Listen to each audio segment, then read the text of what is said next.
नमस्कार, B positive life में आप सभी का स्वागत है भाई। और अब जो इस समय हमारे देश की स्थिति है, हमें लगभग पता है कि कभी भी कुछ भी हो सकता है। मतलब ऐसा नहीं है कि दुनिया में घटते युद्ध और हम पर चाइना और पाकिस्तान दोनों तरफ से प्रेशर है। तो हमें देश के अंदर अपने आप को, अगर हर नागरिक अपने लिए करता है तो हम भी मजबूत बन सकते हैं और ज़्यादा हम ताकतवर हैं। लेकिन दुश्मन को कभी भी कमज़ोर नहीं समझना चाहिए, क्योंकि जो हमारे आसपास के मुस्लिम देश हैं, ये मानो कि कोई भी आपका साथ नहीं देगा। आने वाले टाइम में हिंदू एकमात्र देश है आपका और आपको अकेला ही लड़ना होगा। तो मेरा मानना है कि हर एक इंसान को अगर मेंटली और हेल्थ स्ट्रॉन्ग बन जाए तो वो अपने आप, जितना वो स्वस्थ उसका शरीर रहेगा, स्वस्थ दिमाग रहेगा, बच्चे स्वस्थ रहेंगे, वो टेक्नोलॉजी हो या कुछ भी अच्छी हो, रिसर्च हो, उसमें अपना योगदान देगा। तो मुझे लगता है सरकार को मुहिम चलानी चाहिए। जैसे हम लोग भी हैं, जैसे आप यूट्यूब पे हैं, आसपास पड़ोस में, स्कूल में, तो हर जगह हर एक इंसान को एक्सरसाइज हो, मेडिटेशन हो, ये कंपलसरी करनी चाहिए, ताकि बढ़ते हुए जो ये प्रॉब्लम है मेंटल हेल्थ की, ये कम हो। और जो ये नॉर्मल शुगर, बीपी वगैरह की प्रॉब्लम है, ये भी कम हो। क्योंकि देश में जो लोग स्वस्थ होते हैं तो ही आगे स्वस्थ जीवन होता है, हर किसी का लगा लो चाहे। और बीपी, शुगर जैसी प्रॉब्लम है, ये आराम ज़्यादा करने से और बिना वजह का स्ट्रेस लेने से और बिना वजह फालतू की चाइनीज फूड हो गए, बाहर के इस तरह के खाने से होते हैं। तो सरकार को भी इसके प्रति जागरूकता फैलानी चाहिए कि लोगों को जागरूक करें कि अपना भारतीय खाना खाएं। और हम बाहर का भी अगर खाते हैं तो उसको भी हम अपने तरीके से बनाकर खा सकते हैं। दूसरा कि लोगों को कंपलसरी होना चाहिए कि हमें आप आधे घंटे 1 घंटा एक्सरसाइज के लिए टाइम देना ही देना है। ये अपने लिए, अपने फैमिली के लिए तो है, देश के लिए भी होगा। जितना हम स्वस्थ होंगे, हमारा माइंड उतना स्वस्थ होगा और आने वाली जनरेशन भी उसी तरह स्वस्थ रहेगी। तो अब इसके बारे में सभी देशवासियों को भी ये सोचना चाहिए कि हम इस पृथ्वी पर अकेला हमारा देश है और हमें हमारे देश, हमारे धर्म को बचाना है। तो उसके लिए एक सैनिक बॉर्डर पर करता है, लेकिन वो मतलब जब देश स्वस्थ होता है तो सैनिक तो अपने आप पावर में आता है। लेकिन बात अब सैनिक तक नहीं है, सोशल मीडिया पर भी है। और मतलब किस तरह की न्यूज़ बन रही है आपको पता है। तो उसके लिए हमारा शरीर और मेंटल हेल्थ दोनों अच्छी होनी चाहिए। दूसरा, स्वस्थ इंसान अच्छी बातें सोचता है हमेशा, और नेगेटिव या फिर कमज़ोर इंसान हमेशा बुज़दिल की तरह बातें करता है, जो कि मतलब आजकल लोग सोशल मीडिया पर कर भी रहे हैं। लोग मतलब अवेयर हैं इस बात से कि क्या चल रहा है देश के अंदर। क्योंकि मैं आपको बताती हूँ कि हमारे देश में जैसे ज़्यादातर लोग हैं वो डिप्रेस हैं, उनको मेंटल हेल्थ इश्यू तो है ही है, शुगर, बीपी की इतनी प्रॉब्लम है कि वो सहन ही नहीं कर पाते।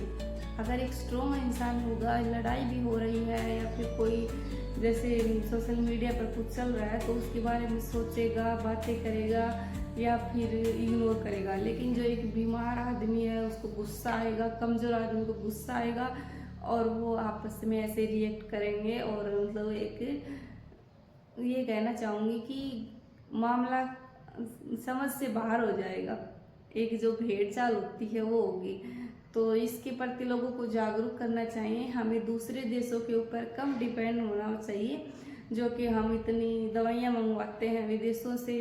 उसका मेन कारण यही है कि हम लोग अपनी परंपरा को फॉलो नहीं कर रहे और विदेश की जो भी चीज़ें हैं उन पर हम, चाहे दवाई हो या फिर कई ऐसे सामान हैं, कपड़े, जूते, जो कि हमें बाहर के पसंद होते हैं, वो धीरे धीरे हमें कम करना चाहिए।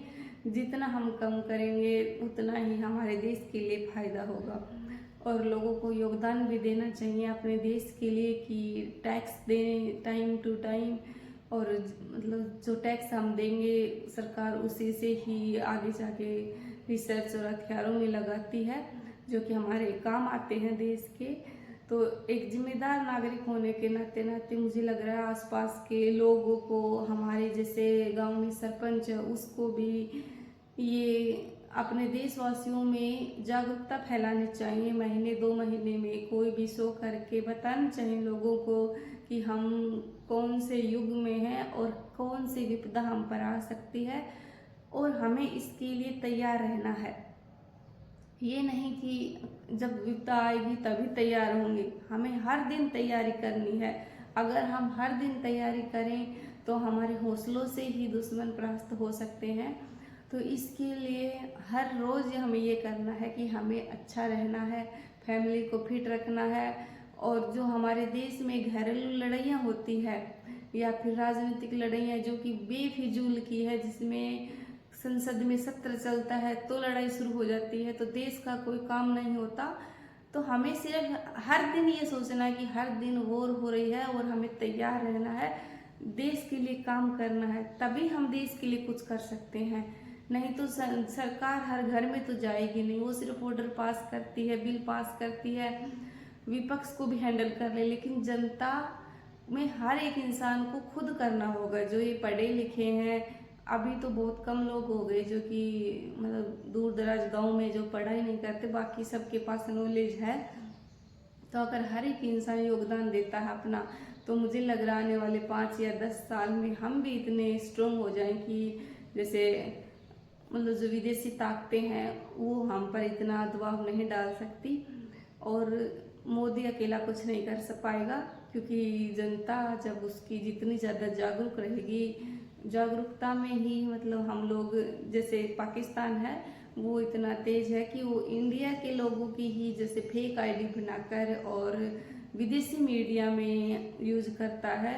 और दूसरा कि वो ऐसा प्रोपेगेंडा चलाता है कि इंडिया जीत कर भी हार जाता है। तो वो लोग, उनको आप कम मत समझो, और उनका साथ देने वाले बहुत हैं। हम सिर्फ अकेले हैं, हमें खुद ही अपने दिमाग का यूज करना है। अगर हम शिकायत लेकर भी जाते हैं कहीं भी विदेशी ताकतों के पास तो भी नहीं सुनाई देगी, क्योंकि हम हिंदू हैं। या फिर ये समझ लो कि हमारा जो भारत देश है वो पश्चिमी जो शक्तियाँ हैं वो पसंद नहीं करती। वो पसंद क्यों करेगी जब उन्होंने पहले ही 100 साल अंग्रेजों ने कब्जा किया है, तो वो हमें कभी पसंद नहीं करेंगी। बल्कि हमारा फर्ज बनता है कि हम उनको पसंद ना करें, हम अपने आप में ही इतने कैपेबल हों कि वो लोग भी खुद ही देखें, खुद आकर ही हम हमारे साथ मतलब दोस्ती करना चाहें। तो ये एक दिन का काम तो है नहीं, इसमें लगभग 20 साल, 30 साल, 40 साल लग सकते हैं, लेकिन इसकी पहल तो हमें करनी ही चाहिए। और ये पहल सरकार तो कर ही रही है, आपने देखा होगा। लेकिन सरकार कहीं हमारी इकोनॉमी बढ़ाने के लिए सरकार को उनका एक तरह से दोस्ती करनी पड़ती है, कंपनियां भारत में लानी पड़ती है। लेकिन अगर हम मेच्योर हों और खुद ही अपने आप में इतने कैपेबल हों कि जनता के आगे सरकार मतलब घुटने टेकती है, तो हमें पहले कुछ करना होगा। देश अगर अंदर से स्वस्थ है तो वो सरकार के पास जाए ना। तो लोगों को भी ये बात सोचनी चाहिए। और दिन में जैसे कि कई लोग पूरा दिन रील्स देखते हैं या फिर ऐसे ही टाइम पास करते हैं, फ़ोन है उनके पास, लेकिन वो फ़ोन पर 8-8, 10-10 घंटे वेस्ट करते हैं। तो मेरा मानना है कि जैसे घर में कोई बड़ा है, मान लो 45-50 साल का, और उसने बच्चों की शादी कर दी, फ्री हो गया, उसके पास कोई काम नहीं है, वो फ़ोन देख रहा है। काम होता है, आप देश के लिए योगदान करिए, आप समाज से सुधारक का काम करिए। आप अपने गली मोहल्ले साइड में देखिए क्या हो रहा है, लोग कैसे बीमार हो रहे हैं, कारण क्या है बीमार होने का। आप कुछ भी योगदान कर सकते हैं। अगर जैसे कोई मेंटली परेशान है, आप उसके साथ बैठिए, चर्चा करिए, आप फ्री हैं।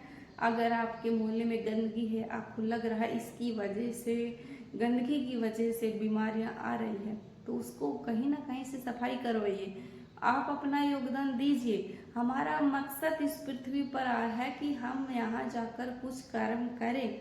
तो ये ना मानिए कि हम तो फ्री हो गए, जैसे रिटायर हो जाते हैं कुछ लोग आजकल, ज़्यादातर 15-20 साल नौकरी करके और रिटायर हो जाते हैं। मान लिया 58 साल में भी किया आपने, फिर रिटायर हो गए, उसके बाद भी आप काम कर सकते हैं समाज सुधार के लिए। और मुझे लग रहा है एक इंसान नहीं, हर एक इंसान को करना चाहिए। मैं अपना ओपिनियन बताती हूँ कि जैसे मैं अभी, मेरे बच्चे छोटे हैं, मैंने अभी से सोच रखा कि मैं जब तक लाइफ में हम चल फिर रहे हैं, देख रहे हैं, हमें कुछ ना कुछ करना, चाहे हम जानवरों के लिए करें, चाहे हम पक्षियों के लिए करें, आप कुछ ना कुछ करिए।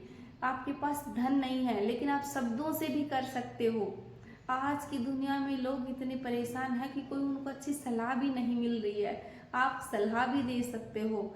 और आप ये, आपको पहले बहुत मतलब सुनने को मिलेगा, आपको लोग धुतकारेंगे भी, लेकिन मेहनत तो करनी पड़ेगी।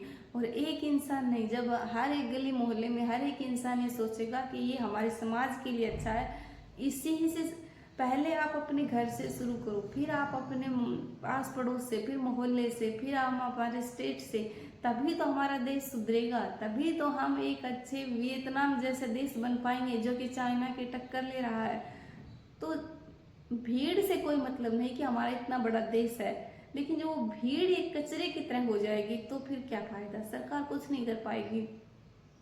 एक सैनिक भी सिर्फ शस्त्र से लड़ सकता है, लेकिन जब जनता अंदर से ऐसे, आधी जनता कुछ कह रही है, आधी कुछ कह रही है, क्योंकि लोग सिर्फ अपने स्वार्थ के लिए भाषण देते हैं। जैसे हमारे बहुत से यहाँ पर ग्रुप बन रखे हैं, नाम तो क्यों लेना, वो एक थोड़े दिन तक जोश रहता है, फिर वो बंद हो जाता है। लेकिन वो समाज सेवा के लिए, मैं ये सोच रही हूँ कि उनके पास टाइम है, कौन कहता नहीं है। ये राजनेता है, नेता है, इनके पास इतना टाइम है। अगर ये डेली एक स्पीच दें, अगर ये बैठ के गाड़ी में निकले भी बाहर की, कौन क्या समाज के लिए कर रहा है, किस तरह से लोग, विदेश के लोग हमसे नफरत क्यों करते हैं पता है? एक कारण है कि गंदगी।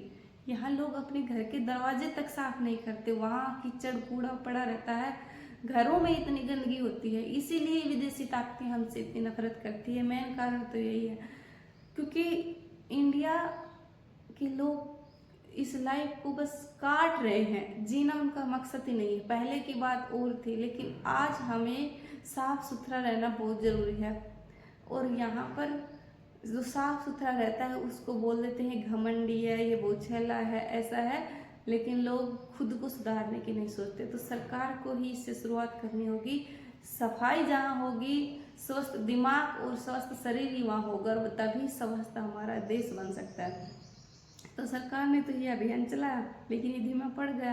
2 अक्टूबर से चलाया था, लेकिन धीमा क्यों पड़ा? ये जो सरकार के इतने ऑफिसर हैं वो हर समय बिजी नहीं रहते, वो सप्ताह में 1 दिन निकाल सकते हैं ये चेकिंग के लिए कि क्या हो रहा है क्या नहीं, और लोगों को जागरूक करें, बच्चों को स्कूल में सिखाया जाए। लेकिन एक बार ही होता है हमारे देश में। ये हमारे देश की कितना दुर्भाग्य है कि हर एक चीज़ का बस उद्घाटन हो गया, उसके समापन की कोई टेंशन नहीं।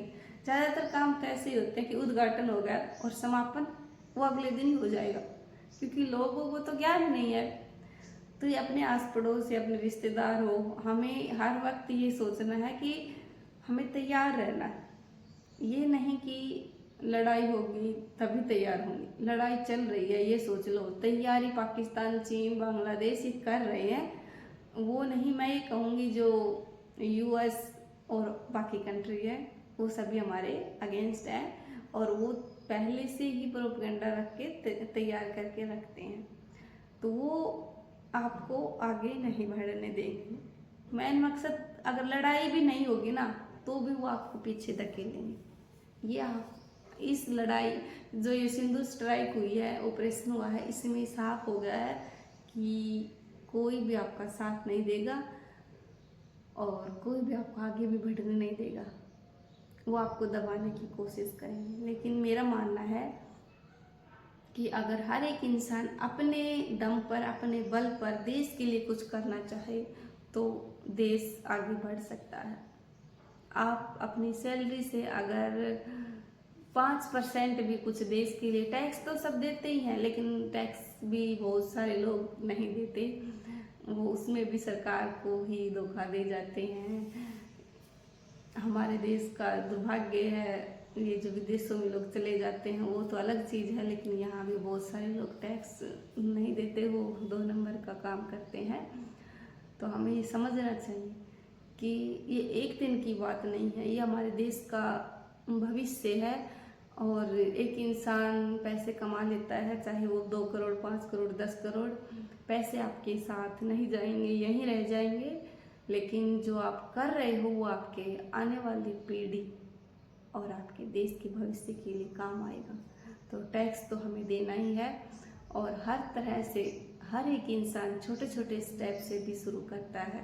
एक दिन में तो नहीं, लगभग 10 साल भी लग जाए इसमें हर एक इंसान को समझाने के लिए कि देश के लिए कुछ करो, कुछ करो। तो आई होप हम जब तक बड़े और हों, हमारी ये पहल रहे कि हम अपने देश के लिए कुछ कर रहे हैं, और उम्मीद है कि इस जन्म में ये साबित हो कि सब लोग समझें और देश के ही प्रति जिए, देश के ही प्रति मरे। जब हमें देश की भावना आती है तो आस पड़ोस की लड़ाई भी कम हो जाती है। अभी जब ये 3-4 दिन की सिंदूर ऑपरेशन हुआ तो आस पड़ोस में कोई लड़ाई नहीं, किसी से कोई मतभेद नहीं। लोगों के माइंड में, जहन में सिर्फ एक ही बात कि क्या हो रहा है, क्या होगा देश का। जब ड्रोन घूम रहे, मिसाइल घूम रही बॉर्डर पर, लोगों के पास लड़ाई के लिए टाइम ही नहीं था। सोचने विचारों में ही वो बात नहीं आ रही थी कि किसी का कोर्ट केस चल रहा है, किसी का हम जमीन पे या फिर उससे पैसे उधार थे, नहीं, सिर्फ देश देश। तो मुझे उस समय भी ये एहसास हुआ कि क्यों ना हम रोज अपने देश के लिए ही जिए। तो ये मतलब लोगों में लड़ाई अपने आप ही कम हो जाती है जब सिर्फ लोग मैं अपने लिए जी रहा है, इसलिए वो हर एक चीज के लिए लड़ रहा है। लेकिन जब देश आ जाता है तो हम आ जाते हैं, तब उसमें इंसान के जीने का मकसद भी अलग होता है। और हर एक इंसान में देश प्रेम होगा तो देशियों से भी, देशवासी होते हैं उनसे भी प्रेम हो जाता है, तो तब हम आगे बढ़ पाते हैं। और मुझे लग रहा है कि ज़्यादातर जो लोग हैं उनकी समझ में आने भी लगी है ये बात। लेकिन इसके लिए हमें अपने बच्चों, अपने फैमिली में और जो लोग हैं उनको ही समझाना है, अपने आस पड़ोस से शुरुआत करनी है ना। और ये हर चीज़ें हमेशा याद रखनी है कि कभी भी हम पर विपदा आ सकती है, तो उसके लिए हमें अपने देश को अंदर से मजबूत करना है। इसीलिए मतलब मेंटल और हेल्थ दोनों स्ट्रॉन्ग है। तो आपको एक्सरसाइज तो करनी है, ऊपर से मेडिटेशन करनी है, और हर एक चीज़ जो आपके पास है उसके लिए ग्रेटिट्यूड रखना है, और इस तरह से आगे बढ़ना है ताकि आपका परिवार, आप हेल्दी रहें, आपका जो इन्वायरमेंट है वो अच्छा रखना है, और देश के लिए प्रार्थनाएं तो करनी है। ऊपर से देश के लिए जो कुछ भी आप कर सकते हो आप जरूर करिए। अगले वीडियो मिलेंगे, तब तक जय।